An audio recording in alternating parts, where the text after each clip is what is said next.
The part of Idaho we live in is basically a desert, but our most abundant resource is water. It's called the Magic Valley.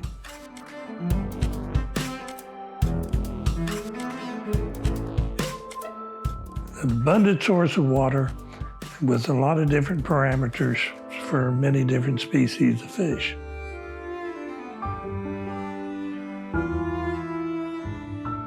When I first started raising fish, 1% of the seafood in the United States came from aquaculture. It was about 10 years ago that we crossed the 50% mark. We will see the day when 90% of it comes from aquaculture. Maintain a better environment for the fish is what we do.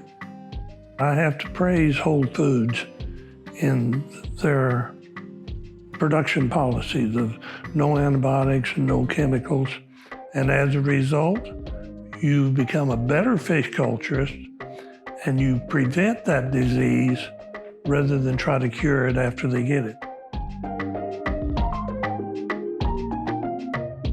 On a day-to-day basis, we're really keeping a close eye on both how the fish look as well as the numbers that we have in terms of how many fish and how many pounds are in a raceway, so that we know that they're not going to have any issues with oxygen. We're keeping track of the water chemistry and making sure that they have kind of the right situation, the right environment for that. We typically try and minimize the times that we're moving them. We're watching the fish and making sure that they're happy and they're not too stressed out. I've always said that fish farming is closer to a dairy than any other type of agriculture. And the detail of management, that same thing is required in fish. There's an extreme advantage of somebody who wants to raise fish, out there raising his own fish, and he knows the fish individually. I've been given an opportunity that not many people do anymore, and I can't really pass that up. And then I've also really enjoyed getting to work with my grandfather and get to learn from him. I mean, he is very well regarded in the industry, and so it's an opportunity to kind of try and hold on to those values of a small company for just a little bit longer as we go forward.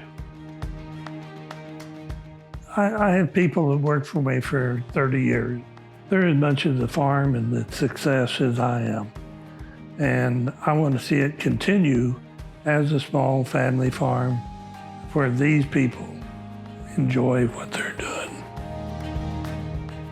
I'm gonna steal a saying that I heard from a gal who's taking over her father's farm down in California. We're not trying to fill those shoes. It's gonna be absolutely impossible. We're not gonna be able to build a farm from the ground up, and it's our job to kind of make our own place to take it into the future. I think it's an industry that's still evolving. We're still getting brand new technology all the time to do a better job, and I'm excited to be able to see what that is and eventually put that into use. I think probably what I enjoy more about this industry than anything else is the people that's in it. It attracts a certain type of person, people who are a lot of fun.